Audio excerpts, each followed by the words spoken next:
Hey there, this is your host Lawrence Francis, welcoming you to a very special two-part Tokaj series. The series was recorded in person in the village of Mad at the start of July 2023, and I was in Hungary to revisit a region I'd been to once before on a press trip with Wines of Hungary UK. Today's episode takes us through 7 steps into a modern boutique Hungarian wine producer with László Pelle of Pince Pelle. He takes us on a journey through the 6 wine stories, first meeting the people behind the project, before exploring the culture of winemaking that László grew up in and that which he found in Tokaj when founding the project there. We explore the visual geography of their growing sites. Number 4, we talk geology in one of the most emblematic volcanic wine regions of the world. 5, we talk viticulture. 6, we discuss winemaking, including the different styles of wine that Pelle Pince are making to satisfy demand in the market. And of course, number 7, my favorite, as we recorded in person, we were able to taste 6 of their wines from the portfolio, moving in increasing sweetness levels from a Brut nature via a Furmint Hárslevelű dry wine into 100% Furmint, a 100% Hárslevelű orange wine, before getting into a late harvest and closing, as you might predict, with the Tokaji Aszú. In terms of getting your hands on these wines, they are currently imported into the UK by the Winemakers Club, whose contact details I've left below. So if you are listening in the UK, hopefully this episode whets your appetite for getting a hold of these great wines. Enjoy! Once you live in Hungary, and once you live specifically on a countryside in Hungary, you don't buy sausage, jam, and wine in the shops, right? You produce it. You simply make it, right? So it happened to us as well. My grandfather was making wine in a wine region. Of course, it was a small, plot. He was making the wine in his own cellar, which is underneath the house. And then obviously my father came along and he became envy and he wanted to make his own wine. So he bought another parcel in a neighboring village where he was living with his relatives, and he started also making wine. So my father was making and using modern technologies. He was using stainless steel tanks, and he was using actually natural cooling of the processing plant. So his wines were practically, slightly better than the neighbors. So this is when, I got to know my wife, and once my wife started drinking my father's wine, she said, these wines are not too bad. So I started actually, really, these wines are not too bad. I was not drinking wine that much that I would have recognized that the neighbor's wine is much worse or my father's wine is much better. This is how we practically got in the same wavelength with my wife on, liking and start consuming wines. Besides that, my father's and grandfather's winemaking capacity or capability, I have a lot of travel made. I used to live abroad, and once I was living abroad, I have seen practically Tokaj wines all across. I've seen them in Dublin, in Ireland. I've seen them in New York in good restaurant wine list. I've seen them in Singapore. I've seen them in many, many places where I have visited and went for either leisure or business. So I said that, what is the, Tokaj is world known and quite famous, wines, that all of their wines are here. So once I returned back in interim back to Hungary, I told my father that, I also would like to make some wine. And he said that, then why don't you make it in Tokaj? I said, exactly, this is what I thought. So we have established a small winery practically in year 2007 in Mad. Mad is one of the prominent village of Tokaj hegye, and Tokaj hegye is a wine region better known as Tokaj, which is around 6,000 hectares and 24 villages in the northeast part of Hungary, right? So once we talk about influences and how we have practically become an estate owner here, we also need to mention all those good books and periodicals and magazines which I was reading and I have been actually following in the past 20 years. So they were also inspiring and showing me the way ahead, that once we are actually settling in Tokaj, we are settling in the middle of we are settling in the middle of a 400 years recorded heritage of winemaking.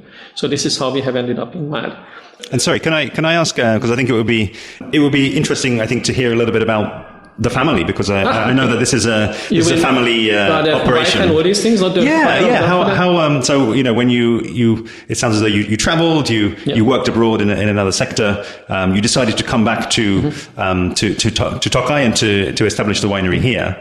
How did that fit in with the family life? And how did that idea go down? So once the idea came up that I would like to have a small winery established, my wife was asking me a question that what would you like to have for birthday? I said, I would like to have a wine cellar. Okay. And we were living at that time very close to Budapest, and a neighboring village called Budakalász has been traditional winemaking region. And my wife started looking for a cellar in Budakalász, which is again not a famous wine growing region. I said, no, sorry, I want to have a cellar in Tokaj, in the wine region. So this is how actually we ended up in looking around and then visiting MAD frequently. And once I brought my wife here, it was springtime, Flowers were blossoming, birds were, singing. It was a very good timing actually for bringing her here. Yeah. And she is making a statement on this, that this is the time when she was lost completely. Okay. All the order here, all the nice, neat kind of vineyards. She fell in love. Yeah. Well, practically immediately. Yeah. So I have got the green light, practically go ahead and then select a house, which we are actually sitting in, and a neighboring house, which we have actually purchased as an estate, center of the estate. And then we occasionally and gradually started actually buying vineyards. We are actually known by owning the vineyards, so we are not actually renting or we are not buying grapes, but we are owning them. And gradually from year 2007 onwards till year 2015, we have bought about 13 parcels, which is now totaling up to 5 hectares, which practically means that we are nurturing 14,000 grapevines. So since then, my wife is practically an active part of the story. She's the boss, right? She's the managing director of the company, and I'm practically helping in the conceptualization of the wines, selecting the products and the wine types. And she's the main taster. She has a much better tasting buds than I do have, and therefore, whenever we are practically bringing out a new product or inventing a new product, which is together with the market, she's the one who is actually pulling the plug, whether this particular new wine is going to make it or this new wine is not going to make it. So she's the main taster and the main decision maker of the product side.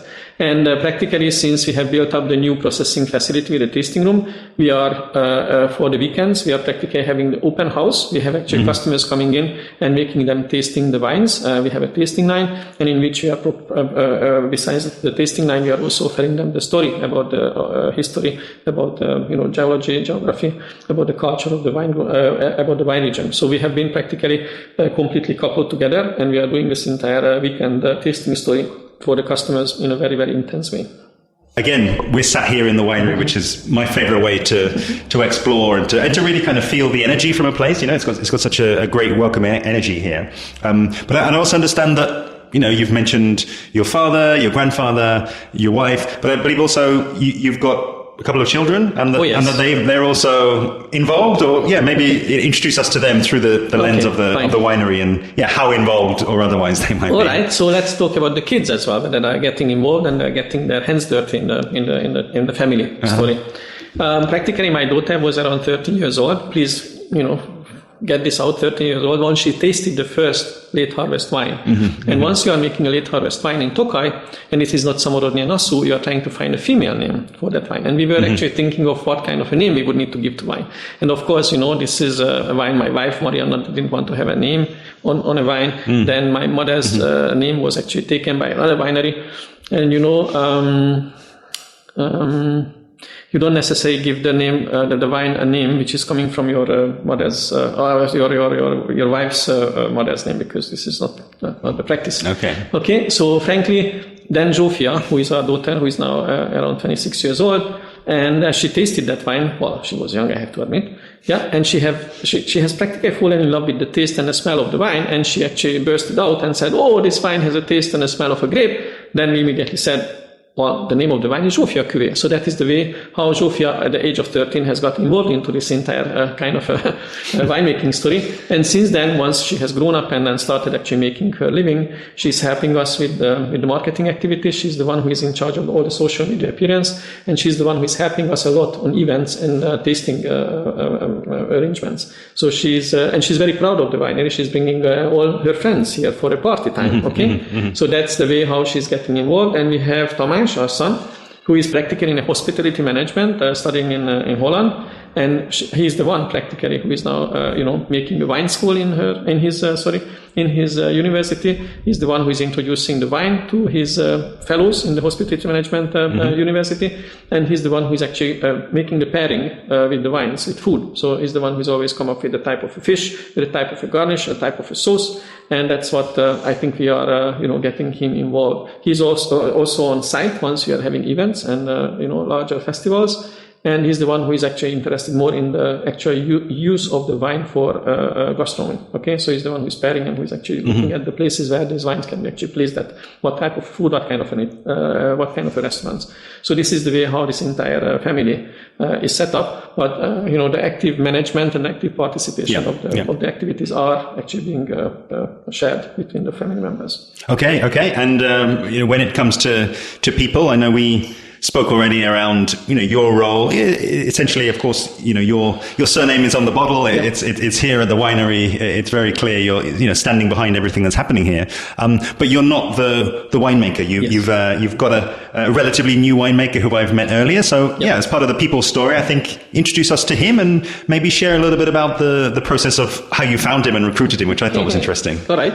So that's in fact we are the owners and the management of the company, and we always hired and employed and worked with professional winemakers in the past 15 years. That was Dinesh Sarka, who has managed the winery, and now since year 2022, we have now Máté Nagy, who is managing our estate, who is the winemaker, and he's the one who is practically taking care of the viticulture or the vinification, the winemaking, and also he's taking care of the nurturing of the grapes and the vineyards out there.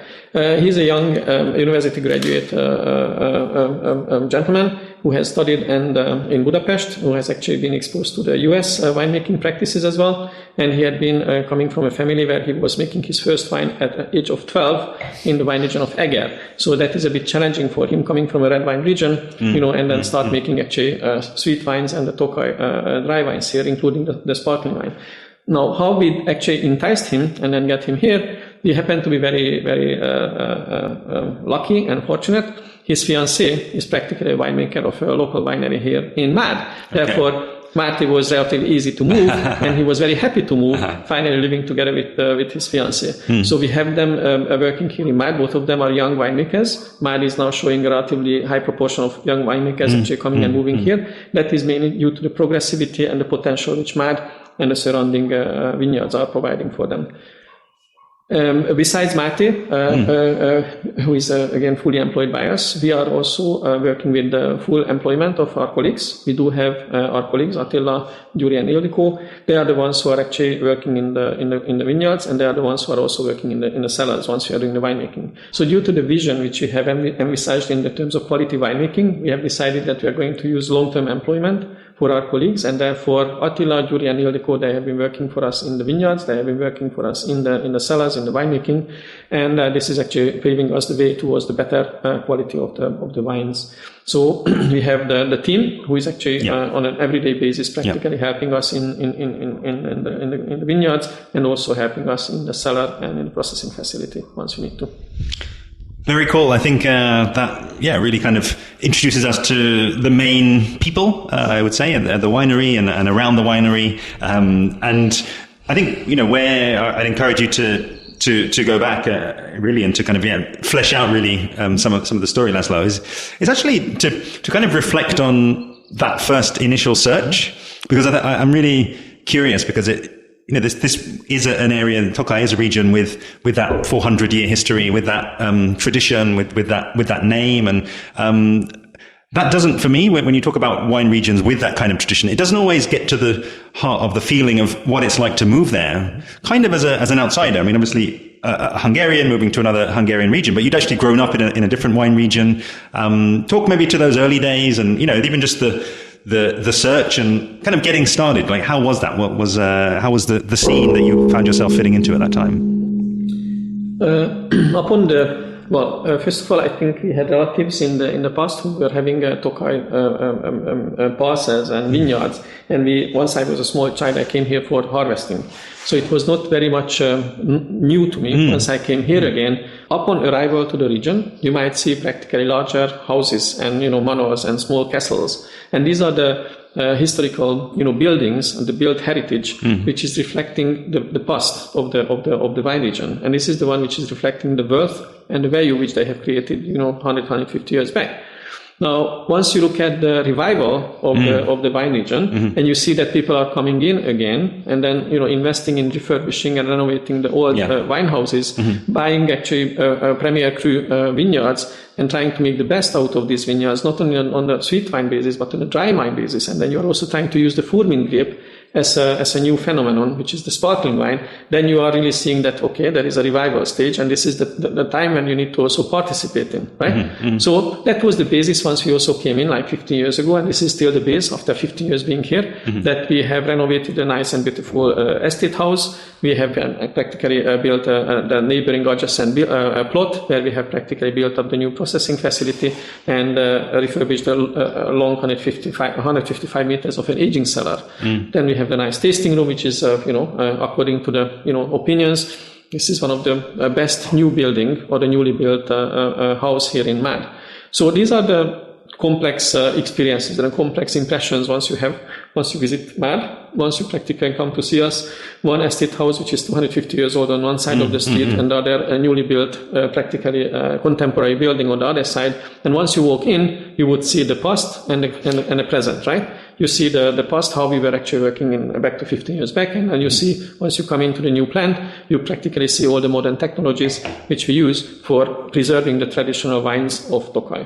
So it's super interesting, that kind of revival which you described there then. So that has been a sort of a mixture of people, kind of foreign investment and people coming from other parts of Hungary, and what's been that kind of angle? Yeah, that's a very interesting topic, because Tokaj has always been on the focus of all the rich and noble families. That's why you have these the small castles and manors. Some of them are having the past owner's name on it. Okay, so once you look at the emperors of Rákóczi or any noble families, they always had a piece of land and a kind of a winery here in Tokaj. So the old money has established the wealth of the past 150 years, and there's a new money which is freshly coming in, which might be actually tied to certain families, certain economic interest of people, but it is also tied into people who are really striving towards preserving a bit of a history, a bit of a past of the Tokaj wine region. And you don't have to, come, and as you can see, this is like a 400 square meter of a processing facility. It is not large.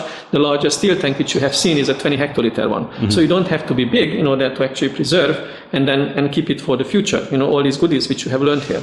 So the new money which is coming in is still coming outside of the wine region, and this is what we keep saying, that finally we would like to see the money which is coming in for the wines are creating new opportunities for the region, right? And this is, I think we are in a good road of making it happen. But as you said, in the past and in the present, you still have fresh new money coming in, and then buying properties, renovating them, and making world-class products of the Tokaj wines. Yeah, and maybe to close on this point, I mean, again, it's a generalization. It's only my second trip to Tokaj in my life, but I would definitely draw out the comment you made earlier there about, okay, there are opportunities for younger winemakers to move here, and I think in any instance where you've got young people coming in, they're going to have new ideas, and ultimately you have to have the owners of the property, the investors of the property, have to trust the younger ones to come in and to realize their vision, essentially, and kind of how you're doing here, really, having a 26-year-old winemaker. So yeah, it's just more of an observation. I think it may be to me it shows an element of open-mindedness as well, that you are willing to hand over the reins and start to give people the opportunities that I think for young people coming through, they absolutely need to be able to grow and to develop. I would start answering the point that today there are like 15 to 20 notable wineries here in Mad, altogether like 40, 45. And if I look at the current age of the winemakers, in 5 or 6 wineries, they are all under 30. Okay, and these are notable good wineries, okay, including us, obviously. So there is a prestige for all of the young winemakers, and even for the middle-aged or the old ones working in Tokaj, especially once they come from a different region. So this is attractive due to the fact that they would like to work in Tokaj, even if they are not from the Tokaj wine region. Like Máté is coming from the Eger wine region, from the Bükk part, and I think he is very excited and very, very much eager to actually prove that he has studied it well, he knows the practices, he knows the technology, and he can practically, once he has a good taste, he has a good excellent taste, he can practically prove. Now, then the next point in terms of trusting, right? I mean, I used to live on management for the past 30 years. So I learned how to trust people. I learned how to select people and how to make them actually go. Once you are trusting them, once you are managing them well, once you are managing their expectations, I think they do perform well. The winemaking is a kind of an art, but we should not practically make it as an art completely, because at the end of the day, with the size, not our size are like a small size, but we are still, producing wine, which is an economical activity, right? And as such, in the economic activity, you have certain rules. And the rules are set by the Tokaj appellation, right? When you can make Tokaji Aszú in a certain way, you can make Tokaji Szamorodni as a certain way, and all the other products which you are also producing and they are on the market, they are actually set by the expectations of the owner. So once the winemaker is joining, the winemaker himself would need to follow a certain product portfolio, right? So once the product portfolio is set, then he would be practically, in a very professional way, reproduce those product portfolio on a yearly basis. Of course, there are inventions and innovations, right, which he can also make. And one of his better invention or innovation which he was making, he has actually made a super good quality natural orange wine of Hárslevelű in year 2022. Okay, so that is also showing his technical capabilities, his understanding of the owner's wish in order to produce something on a natural way. He was never making natural wine. Of course, we had to spend a lot of time of explaining and, telling Máté how we are expecting to have that wine made. But he, with his technical skills and capacity and capability, he made an excellent wine. So that's the way how you are actually proceeding with the young winemakers. You have the product portfolio set, he would need to reproduce it, and there are innovations on a yearly or every second year basis, which he can actually show what are the other skills and what are the capability which he has.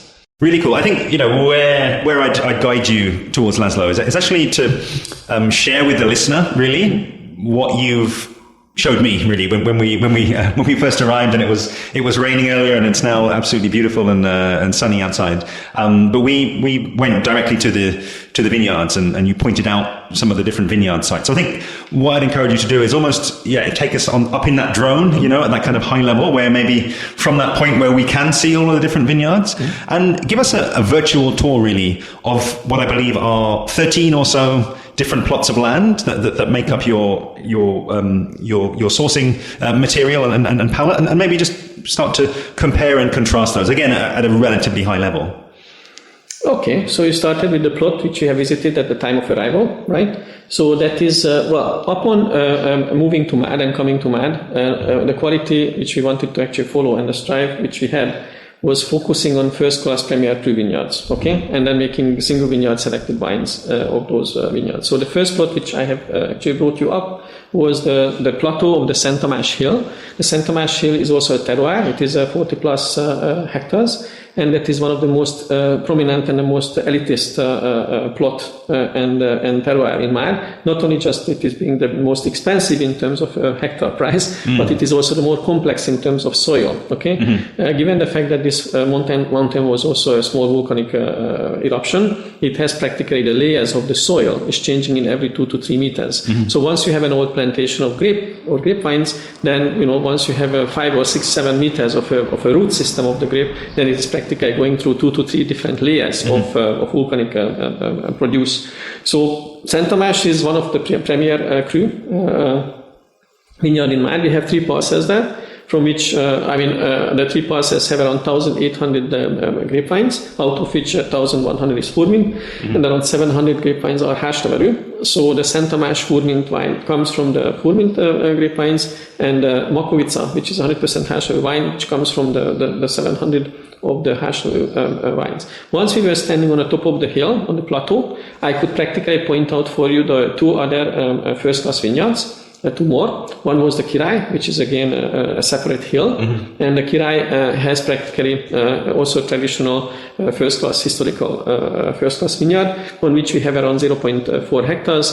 And from the Király vineyard, we are producing practically a single vineyard Furmint. And from the bottom of the vineyard, we are practically collecting the Furmint grapes for the Zsófia Cuvée, which is the sweet late harvest here.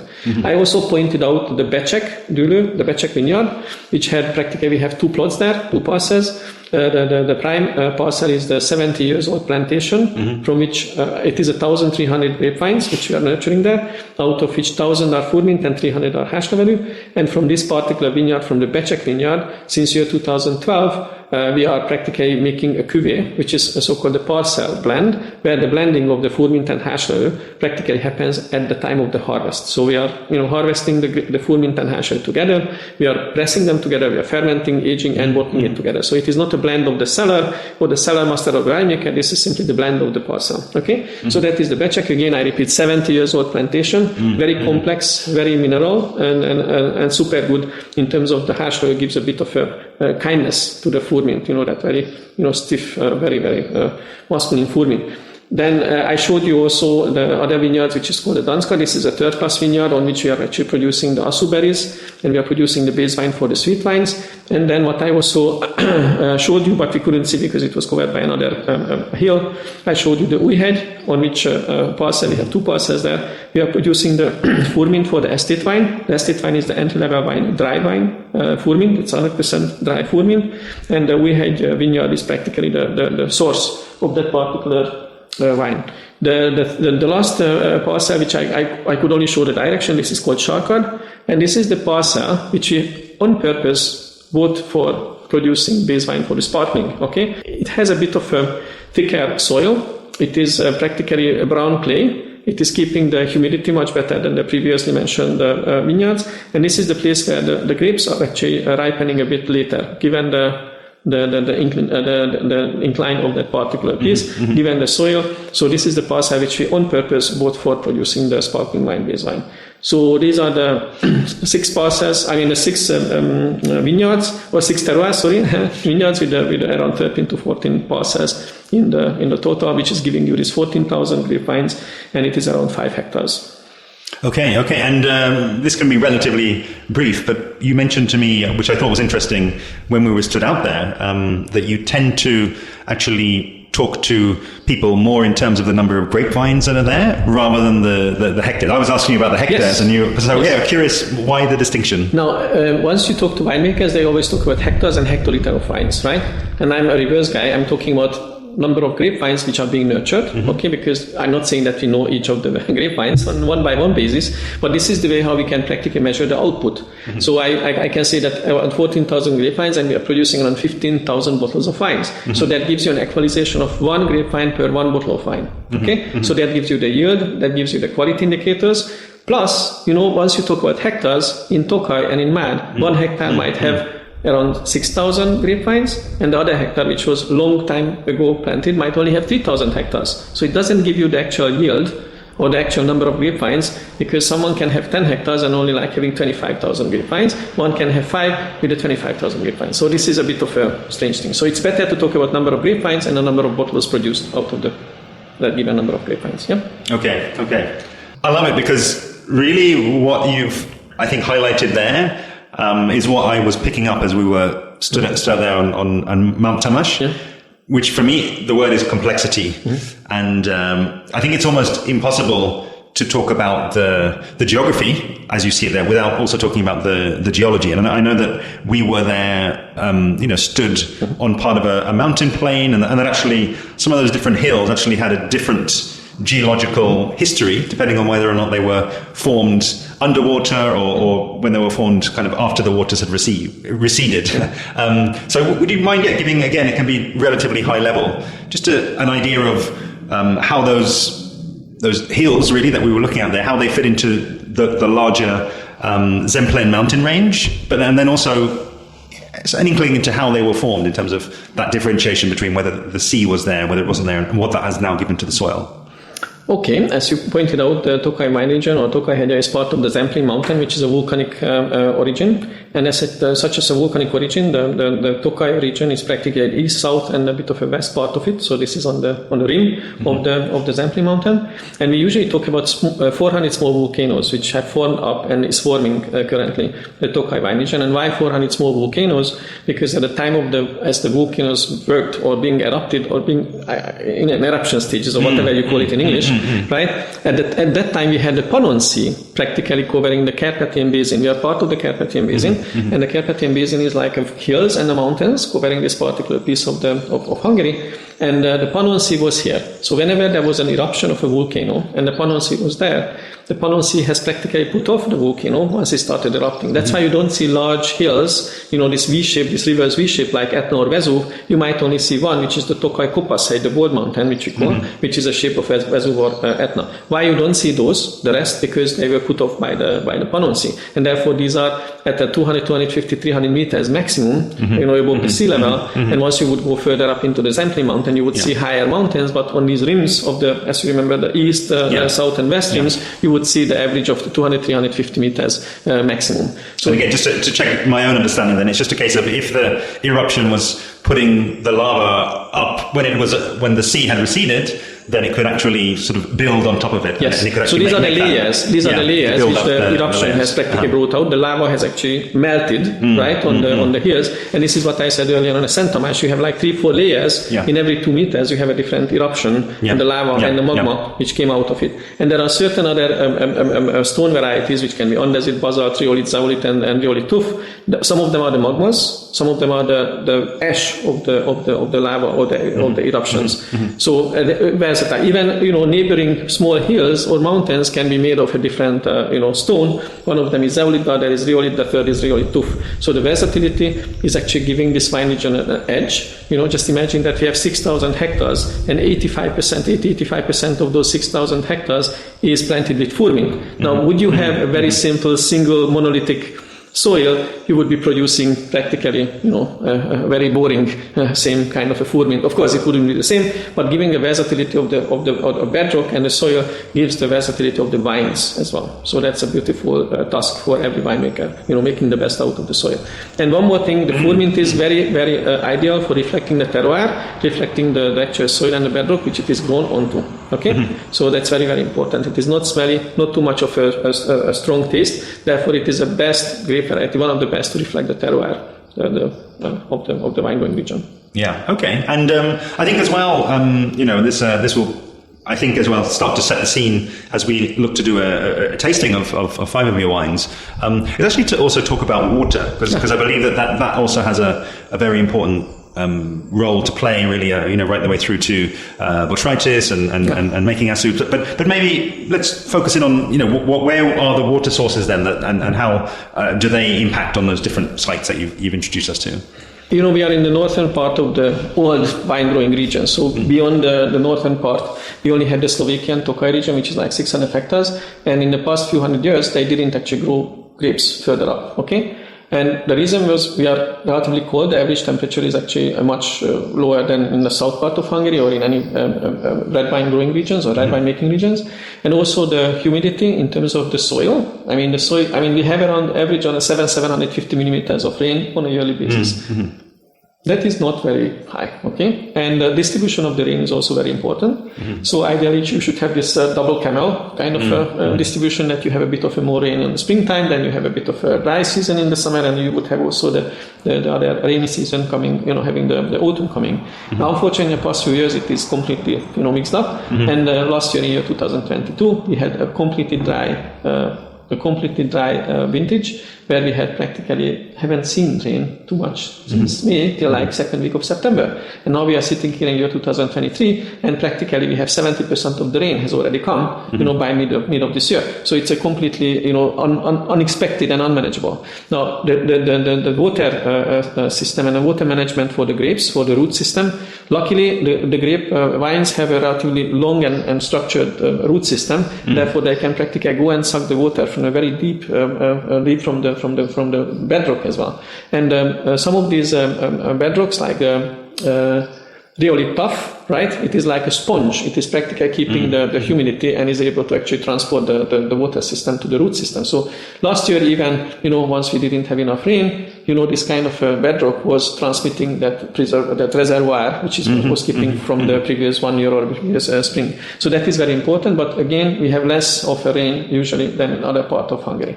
The humidity for the autumn time and for the harvest time is also important, because the botrytis, this noble growth, which is practically a process, which is not only happening in Tokaj, in one or two other wine growing region as well, but the most intensified and the most useful or the most used botrytis or botrytization is happening in Tokaj, and that is usually starting in the middle of September. Once you have, a mixture of humidity in the air, which is being caused by some occasional rains. But if you would have only rain and humidity, then the botrytis will become a grey rot. Okay, therefore you need to have wind and you need to have sunshine.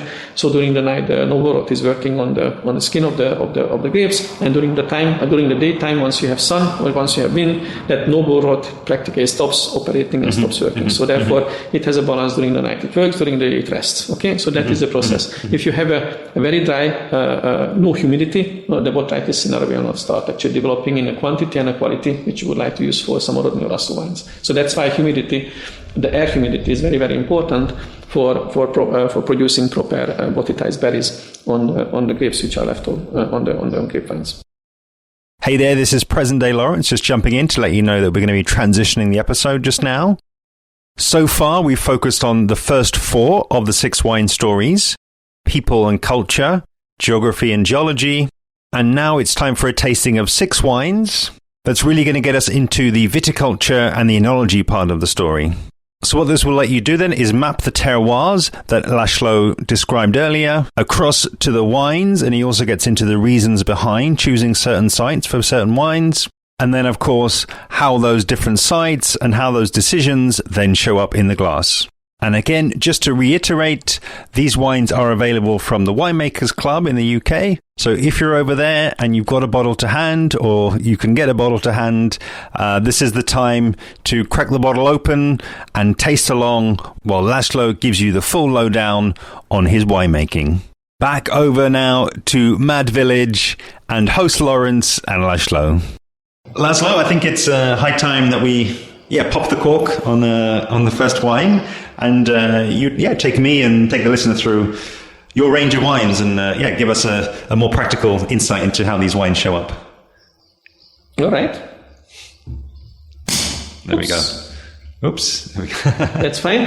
So the first wine which I'm going to actually pour into your glass is a sparkling wine. Mm-hmm. This is a method, traditional method sparkling wine, which is 100% Furmint, and this is a very good vintage. The wine itself, the base wine, was harvested in the right time as a base wine for the sparkling, and after the second fermentation, we had the wine aging on a fine lees in the bottle for more than 30 months. Okay, so this is it's a very rare combination that we are making a base wine for the sparkling, 100% Furmint. Sparkling wines are usually like a blend or a cuvée of different kind, but we are brave and we believe that Furmint has a great characteristic and has a very good base for making sparkling wines. Brut nature is the dosage. And that is due to the request of my wife, because my wife loves actually Brut nature, zero dosage, or this kind of sparkling wines. So we are brave enough to have 100% Furmint with a zero dosage of Brut nature, and being actually served into relatively good specific places, restaurants who are offering this kind of a wine to their customers. We have a lot of private customers loving it due to the nature of the wine and due to the nature of the Brut nature. So, Prost.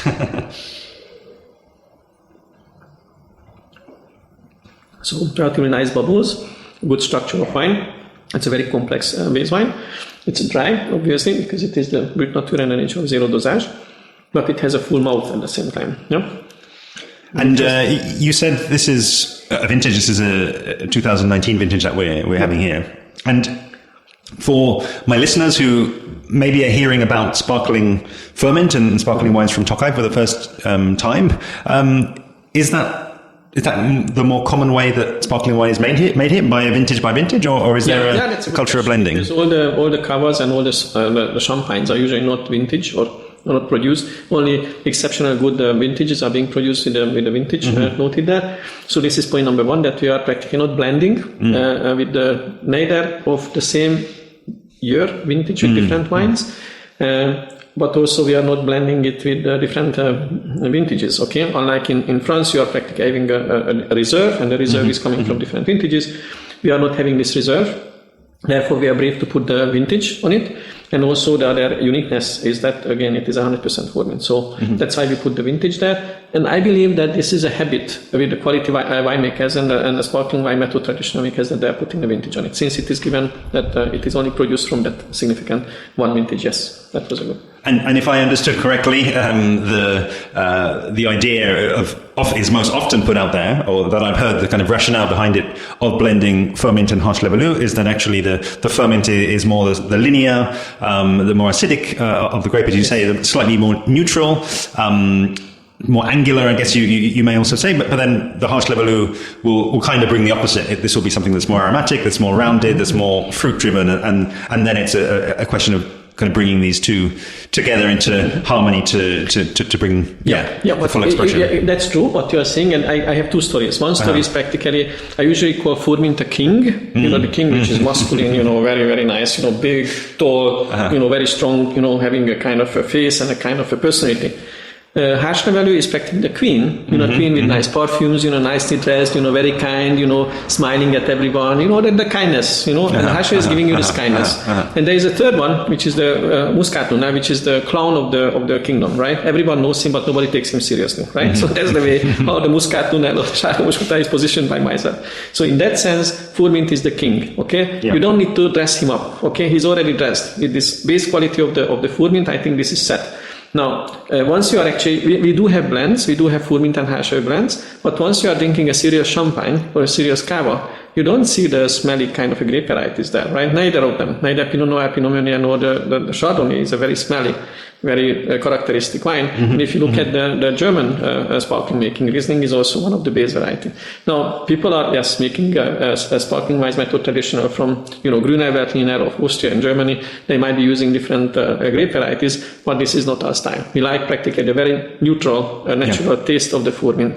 And that's it. That's why we don't actually blend it with others. We might end up with blending one day, but as of today, we have been producing sparkling since year 2012. Every year we have made the Brut Nature, every year we have made 100% Furmint. That's the school and that's the heritage, or that's the style which we are following. And I've got to say, I absolutely love that. I mean, as well, I think it pairs very well with the day that we're having here in Tokaj, which again is a very warm, sunny day. But I think for me, everything, the way that this comes together, it's not giving me that kind of overly acidic or overly aggressive. I think it's very much in balance, which is always something that I would look for in any wine, but certainly in a sparkling, in a zero brut. I would imagine that the lees time has maybe taken some of those edges off and has maybe made it slightly more rounded. But this is so refreshing. This is I think just about the perfect way to start a fine meal. This I think would, as you say, and you've already referred back to the entree and finding this in a restaurant. It's a unique proposition. Yeah. Very rarely, very few wineries would make this 100% Furmint and Brut Nature. So we are in a niche market, but that niche market likes us. Yeah, and I think maybe just say on the final point, I think that there's which I think will be interesting when we go right the way through and start talking about the Aszú, is that actually a lot of people in the markets that tend to go for sparkling wine and more maybe at the higher level, if you talk about the UK, the US, Scandinavia, a lot of times now they're actually asking for and looking for lower dosages for actually stripping back some of the aromas and actually getting more to a pure expression in one sense of the word. Exactly right. Fully agree. Okay. This is the purpose, and this is what we are hopefully delivering. Yeah, and I think it's also though very affirming for me as well to see that it's still very enjoyable to drink. I think that was probably the point I was trying to make earlier. I think some of these wines that put zero dosage, they're not always the most pleasant to drink. They're almost leave you with a smile on your face. And as I think you can see, and as I think you can hear, I certainly have a big smile on my face right now. Yes, and I see it on your face as well. Thank you very much. Yeah. All right, perfect. I thought I was finished there, but I actually, just before we pull the next wine, another question kind of came to mind, and this can, of course, be spoken to you and to your winery and your ideas, but I thought it was very interesting what you told me earlier, and you already mentioned on the podcast, about the fact that your production is more or less now a third sparkling, a third dry, and a third sweet. And I think that might surprise some people who are listening in, and I'm just curious, what do you see as the main drivers really of that growth towards the sparkling? I mean, because again, that may be the more surprising. Perhaps for a lot of people, they recognize, okay, dry is the natural complement, is the natural kind of counterweight to sweet. You know, if you want to have people drinking dry, drinking sweet, but where does the sparkling come in for you in your philosophy? I think one important fact which I forgot to mention, on the sparkling we are a kind of a grower or record and manipulant, right? So we are producing the grapes by ourselves, we are producing the base wine ourselves, we are actually making a second fermentation, disgorgement and all the process in-house. So the sparkling is living only in the bottle from the grapes. So this is important. This is record and manipulant to grower category. Now, once you look at the proportional increase of the sparkling wine, first of all, we love sparkling wines, okay? But this is not enough. You're not going to drink 5,000 bottles with my wife. So what we have seen is that the gastronomy as well has developed a lot, okay? And the gastronomy itself is pulling practically the wine types with themselves. So it used to be in the past 15, 20 something years that, once you went into a restaurant, your welcome drink was a palinka, right? With an apricot brandy or something like this. Now it is off in the good restaurants. And they are now bringing more and more sparkling wines, like in the good, normal restaurants in any part of the world. So therefore, making better and better sparkling wines, method traditional, is being, practically triggered by the gastronomy, at least in Hungary. So let's look at and let's taste the second wine in the line, and this is going to be very nice noise. I love it. So that is going to be a cuvée of Furmint and Hárslevelű, and that cuvée of Furmint and Hárslevelű will be a parcel blend, and a parcel blend practically means that we do have 1,300 grapevines in one single parcel, which is our oldest plantation. So a 70 years old plantation is the one which is yielding the grapes and therefore producing the wine. So the 1,000 Furmint grapevines and the 300 Hárslevelű grapevines are giving the 70-30% of Furmint and Hárslevelű. This is a vintage of year 2019, and 19 was a very, very good year in terms of balance, in terms of humidity, balance in terms of distribution of heat, distribution of rain. And due to the age of the plantation, this wine has the root system into the rhyolite tuff, which is the bedrock of this particular parcel. A very good, complexity. So the complexity is there due to the age, the minerality is there due to the bedrock, and the quality and the structure of the wine is there because we are using a very serious yield limitation. Okay, so we are producing an average of 1.2-1.5 kilogram of grapes on one grape wine. Okay, and that is 1,300 grapevines. We are producing on a yearly basis the very same blend, and therefore this wine is available on a yearly basis at a range of 1,100, 1,200 bottles per year. Right? It's always a dry wine, of course. Given the fact that we use the natural yeast of the terroir, we always have few grams of residual sugar, but this is not set by us. This is the way how it is practically stopping the fermentation. So a nice balancing residual sugar, balancing the acidity of the wine, and it's a very kind wine. I earlier said that the Hárslevelű is the queen, which is making it nicer, dressing it, making it completely reasonable and a very kind wine. So this is the Betsek again, which is a blend of 70% Furmint and 30% Hárslevelű. It really, I'm quite taken aback there actually, because it just a completely different wine, I would say. And again, maybe we're now getting into, we're in a different part of the vineyards, as you say. We're in a different part of the Szent Tamas. We're now also bringing in different grape varieties.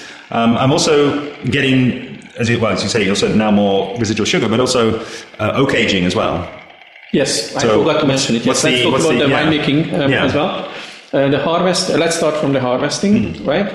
Given the size of the estate and given the workforce which we have, we can practically afford to pick the right grapes at the right time. So what happens is that once we feel that, this is a ripening season, then we go out and then pick the right grape bunches. And in the next week, we go out and then take the rest.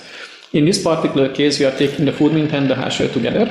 We are actually harvesting, fermenting, and aging together. We are fermenting the Betsek in a still, stainless steel, because of the multiple times of the harvest. And once it is being fermented and it is ready, the first racking is actually making or putting the wine into an oak barrel. The oak barrel is a 300 liters Zemplén oak. It's a Hungarian made by a Hungarian cooperage. And we have been using these 300 liter barrels with a 3 years old dried wood with a light toast, okay, or steam bend. So we don't want to have an oak influence on this very structured, very fine wine. We just want to have it practically seasoned, right? A bit of a season and a bit of a, put a flame around it. The storks. I thought so. Yeah, I love it. And no, I've got to say, I'm just I'm blown away because it's almost, to try to describe that, it feels almost impossible because there are so many different layers there. The fruit is coming through now more, I believe, from the Hárslevelű. But really, I think it's almost, it's for me, those sort of wines that whatever you go looking for kind of is what you find, because if you really go looking for the minerality, that's really going to come through. I think again, very pleasingly integrated oak there as well is really, not overdone. I can totally get that the oak is not overly toasted, but I think as well, what this really takes me back to is just that, if you can't get to Tokaj, then this is almost the next best thing. It's really, I think it's, again, all of those things that you've spoken about in the story, in the geography, in the geology, it's almost like all of those things for me, they're all coming through in this really unadulterated way here. They're all been, put together and assembled and basically put into a bottle that can be enjoyed anywhere at any time. It's really amazing. And this is practically a flagship blend of the two, most frequent grape variety, Furmint and Hárs. On a wine region level, Furmint is around 80-85%, and Hárslevelű is around 10 to 15%. We do have a larger proportion of Hárslevelű due to the structure of our vineyards, and this is again one of the great reflection of the two main grape varieties as a blend. So we are very happy with this vineyard, and we are very happy with the wines which we are producing from this. Yeah, no, I'm super happy. That's outstanding. Thank you. So the third wine is going to be a Szent Tamas. Szent Tamas is a vineyard and a terroir at the same time, and also a hill. So that is around 45 plus hectares, and the name comes from the saint of the Catholic Church, which was Saint Tamas. And Saint Tamas was practically given this terroir because of the Catholic Church was actually cultivating this particular vineyard or area. Szent Tamas or Szent Tamas is the most prestigious and one of the most expensive vineyard of not only Tokaj but entire Hungary, and that is because of the complexity, the structure, and the rarity which you can find in here. The bedrock is actually rhyolite. Rhyolite is the volcanic magma of the volcanic eruptions, and you have this red clay on the top of this as a soil. And that is the combination which gives the complexity and the minerality of this wine. This is 100% Furmint. It is oak barrel, fermented oak barrel aged. This is the wine which is spending its entire life before it is being bottled in oak barrels. The 18 vintage is a bit difficult because we had a very hot summer. And the vintage itself is having the difficulties that it was high sugar content, the acids were not that high. So, you had to be very careful of selecting the harvest time. I think we have selected it in the right time, but still the wine itself is actually representing a high structure and a very rich body structure. Okay, so it is 100% Furmint. It has a relatively good balance of acidic content and acidic level, and the complexity again comes not only from minerality but also from the structure of the bedrock. Yeah, I think this wine really reminds me of the statement you made earlier about the kind of neutrality of the ferment, and it almost being that kind of canvas, I guess, on which you kind of can paint the minerality, you can paint the oak aging, and in which as you say, the characteristics of the year also kind of imprint itself. And I completely agree with your description there. But I think that my mind here really kind of goes, I think, to a slightly broader question about two parallel areas really, and related areas. One is aging, because again, being sat in one of the oldest wine regions, or the oldest demarcated wine region in the world, I'm sure there are lots of wines that go back many, many years, and in parallel with that, I mean, and maybe this is more of a personal thing for you. Are you getting inquiries around sort of, people building a cellar and wanting to keep ferment and to age it and to, build a collection out of ferment? In terms of aging, I think the first really good quality dry wines of Furmint came out towards the beginning of this century, so year 1999. So we can actually date it back to at least not more than 23 years now, if you are looking at wines which were made on year 2000 or year 1999. And those wines were still not made of the recent knowledge of how to make actually dry wines with the modern technology, with a contemporary style and a taste. Therefore, the aging potential of the Furmint is still in an investigation. Right? We can actually taste wines which we were making at year 2007, year 2008, and these wines are perfect in very good conditions. They have the secondary signs already, but due to the high acidic structure of the Furmint and the relatively good structure of the wine as an alcoholic sometimes some residual sugar. Our wines, again, which are harvested and made in year 2007 and 8, are still in a good shape and a good form. We are actually putting aside like 20-something bottles, and we are tasting them on a year-by-year basis. The last vintage which we tasted was the year 2009 and year 2011, and that was Szent Tamas, luckily enough, and they are standing. I don't see yet collectors or people actually collecting Furmint from different vineyards or different wineries yet. I mean, I haven't seen, but I see, and I can actually meet people coming back to us and checking whether we still have your 2009 Szent Tamas. And I said, I'm so sorry, but 5 or 7 years back we sold it. And the guy is raising his hand, but I can sell it to you. I still have like 12, bottles or 2 cases in my cellar. So there are people who are actually preserving and then trying to age it, but I don't see a trend yet.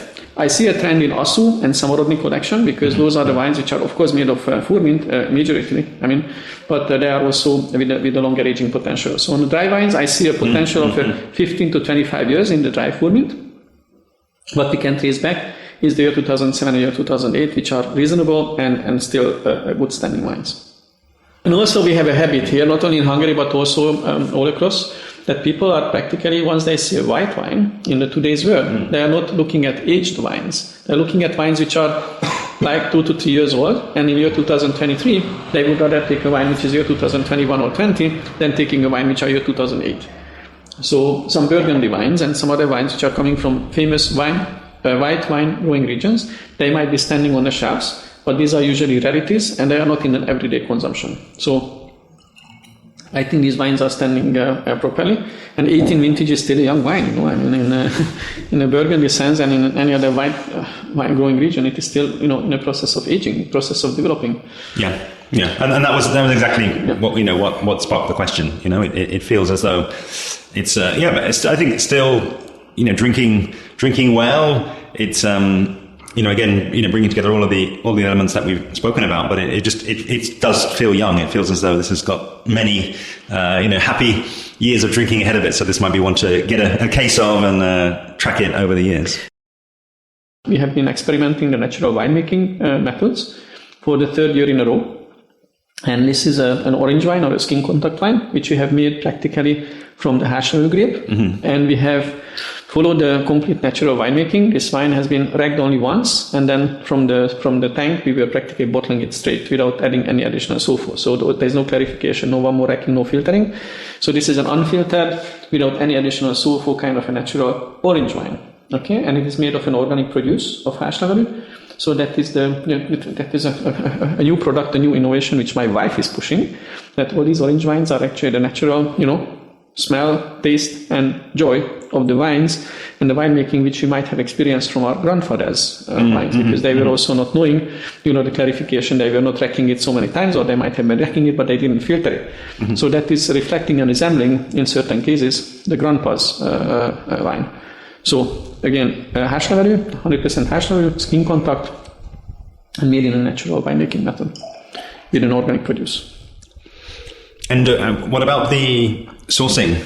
Where were those grapes grown? The grapes were actually coming from, it is not a specific single vineyard wine. We were sourcing it from the 3rd class vineyard of Danska, okay, where the experimental items are coming from usually. So we would not do experiment with a Premier Cru single vineyard grape variety.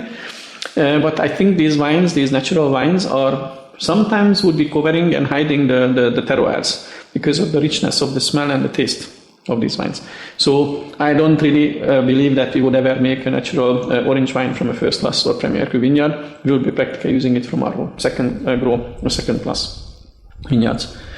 So that's the experiment which we are actually doing and looking at. Yeah, and no, it's lovely to see, because again, it's got a more pronounced color than any of the wines that we previously had, and I think as well this is the first time that we've seen Hárslevelű as 100% as well. So as an orange as well, and as an orange. So remembering all of those aromas that it's bringing to the parties and the roundness, then it's very much turned up. I would say though, personally, I do think that. For me, it does also still show a certain amount of restraint, though. It doesn't feel overly aromatic, or it doesn't feel kind of out of whack, which which I think, as you said, there's a lot of the natural elements that have been allowed to shine through. And I think it's very enjoyable. It's not as complex as the wines that we've had earlier, but not every wine needs to be so complex. I think this can, in and of itself, just be its own wine to enjoy by itself with friends. I think this is a very solid first. Orange wine that you've done? Or? It is the second one, but the first one was more experimental, and that was more of I would say a planned and a demanded one. So that was planned, how we want to make it, what is the result which we want to achieve. And the primary market for this wine is practically the youngsters. For whatever reason, youngsters love orange wine, the natural wines, which might be the good sign of the trend, and the natural wine bars. So these are the two target markets practically.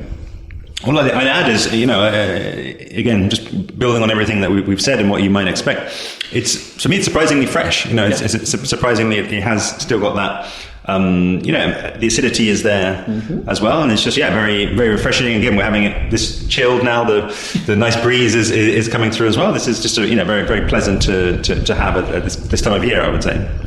Thank you very much. So that was the purpose of having a fresh. Yeah. Surprising wine, because it is very rare that someone would make actually orange wine from Hárslevelű. So we are probably one of the top 3 who are making it. So we are coming to the sweet wines, which are the honey spot, right, of the Tokaj wine region. I mean, historically and traditionally. And we are going to start with a wine called Zsófia Cuvée. Zsófia is our daughter and has been named after her. Once she actually tasted this wine at a very young age, and we were 13. looking for 13. Yes, we were looking for a name for the wine, and then we have ended up with her, bearing. I mean, the wine bearing her name. And since then, she's very proud of this wine, and she's actually bringing it to everywhere wherever she goes. So the wine itself is a late harvest. It is a late harvest. It is not specific Samorodni or Aszú. We are trying to avoid the botrytis and the late. I mean, the noble rot impact on this wine. You cannot avoid it. I mean, you cannot 100% avoid it, but we are limiting the impact. And the wine itself is a blend, is a cuvée of around 6 to 8 barrels, differently picked, different locations, different grape varieties. And it is usually around the same sugar content, like 120, 130 grams of sugar. This one is 116 by exception. And the ratio of the grape varieties are usually like this 50-ish of Furmint, around 30-ish of Hárslevelű, and the remaining part is actually Muscat.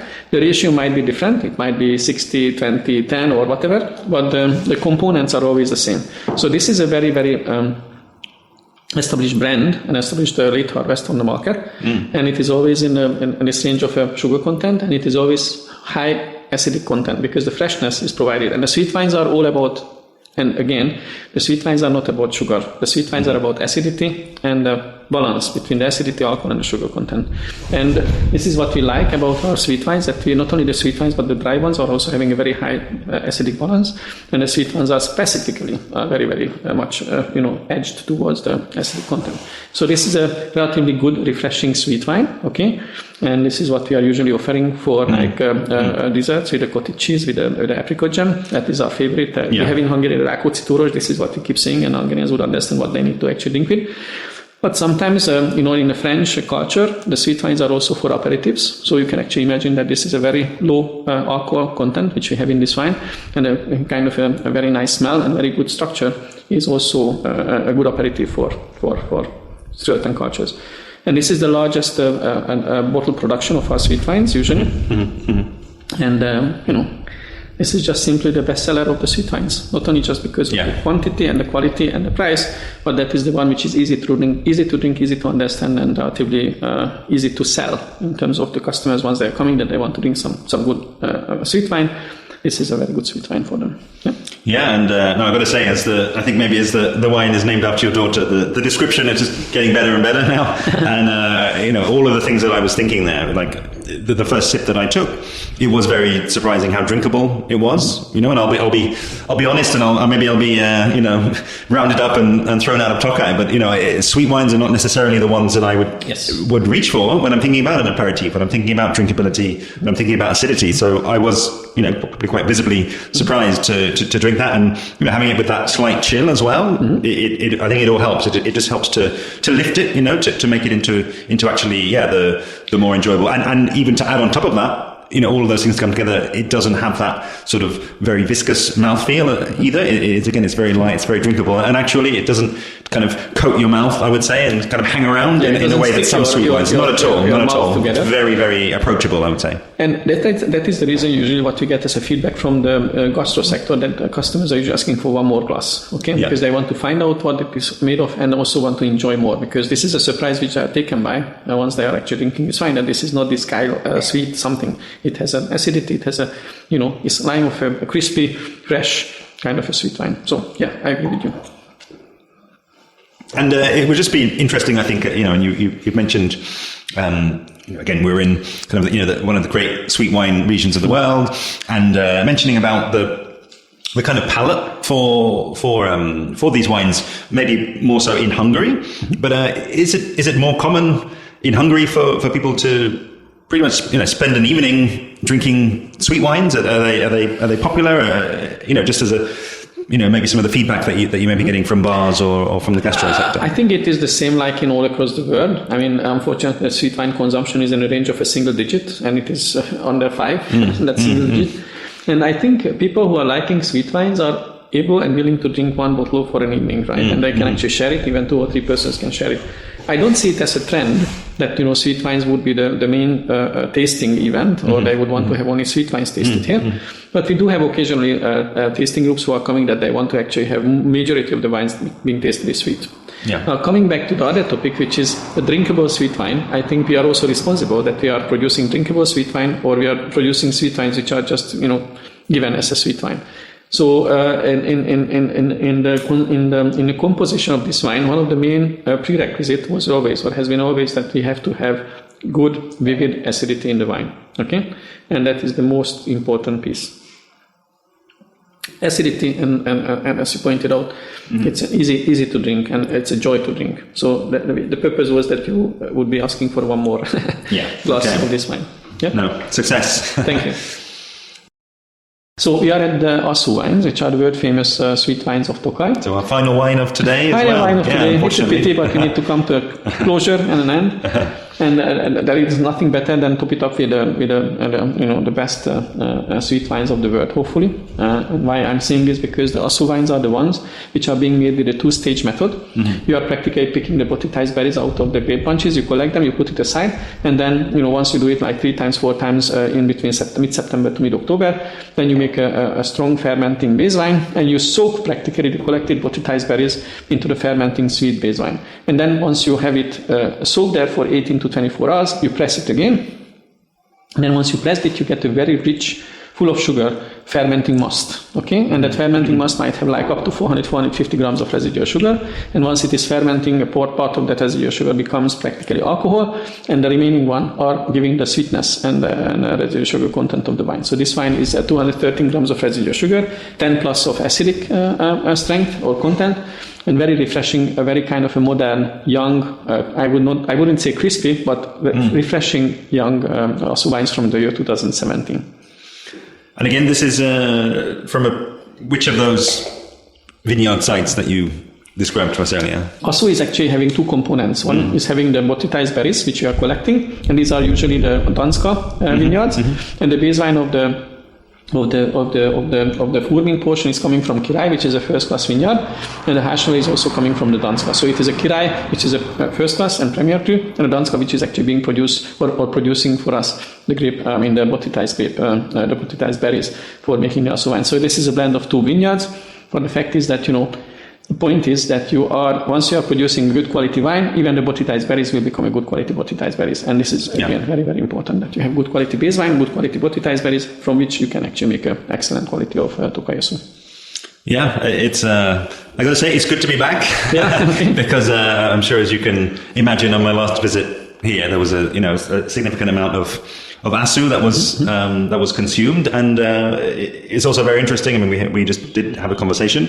I think it's this wine in itself, and even in comparison with its subsequent 2018, I think it's telling a story about Aszú, about the fact that it does show vintage variation, and that actually you can have this 17, which is, as you say, it is fresh. It has got a far higher sugar content than the previous wine, But I think it shares still a line of drinkability. You know, I would say that this is, for me, is very much then more into the gastronomic world. Yes. This is very much more into a food pairing, and not perhaps something that I would personally have sort of, you know, by the glass. But it's still, again, it's not cloying. It's not overly coating of the mouth. It is still kind of calling you for another sip, but I think it's also calling for food as well to match with it, and to, I think, you know, bring in all of the other you know, delights, I guess, and opportunities that we have in gastronomy and we have in hospitality to, you know, to show off other sides of the piece. But, you know, again,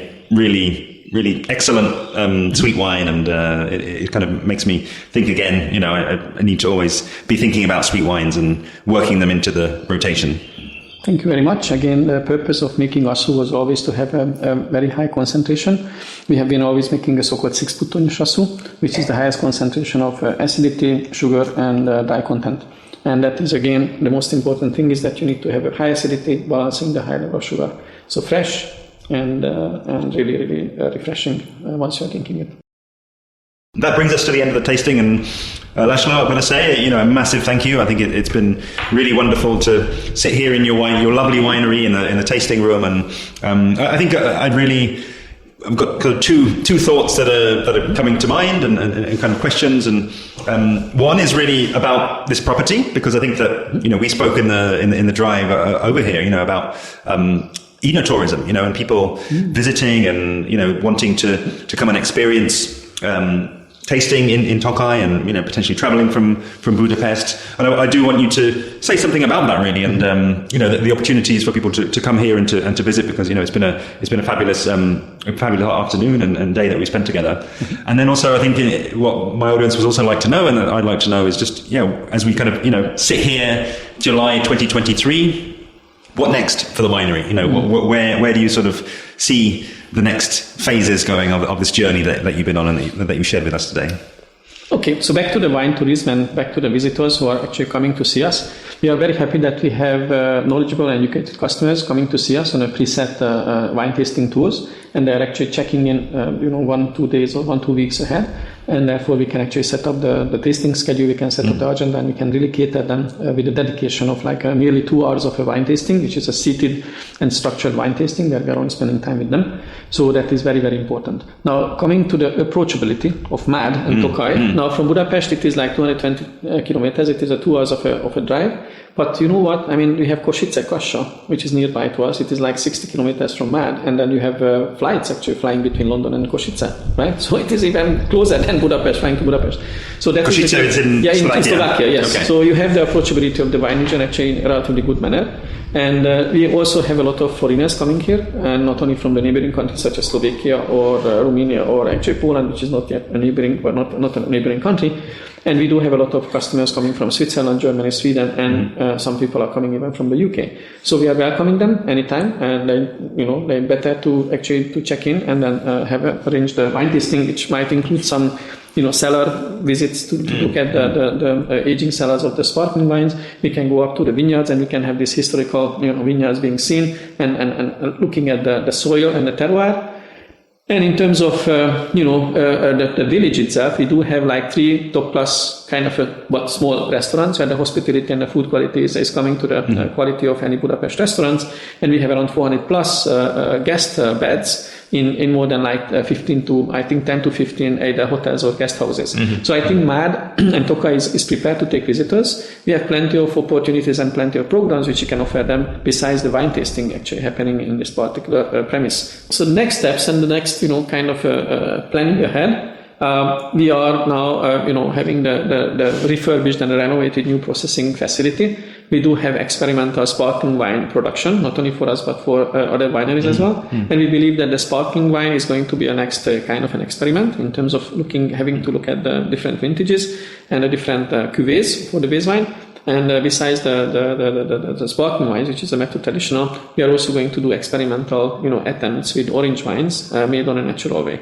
So these are the next steps in terms of innovations and product, new product development. But at the same time, don't forget that we do have a production line. A production line meaning that we have basic wine categories which we are servicing and we are producing for the HoReCa sector, for the Gastro segment, and also for our customers. So we keep improving the quality of the already existing product range, which is ranging from a sparkling wine, an estate dry Furmint, to the top-end, top-notch 6 puttonyos Aszú wines. Firstly, a massive thanks to László Pelle of Pince Pelle. In the end, it turned out to be a really cool afternoon sitting in your winery, and you probably heard some of the sounds of Mad floating in through the window as we chatted and tasted together. As mentioned previously, I've included below the details of their UK importer, the Winemakers Club. And to get in contact directly with László, I've also left their Instagram handle, which is at Pelle Pince. Next time in the Tokaj series, in episode 546, I'll be sitting down with Aneko Kada of TR Wines Taya Tokaj. See you then.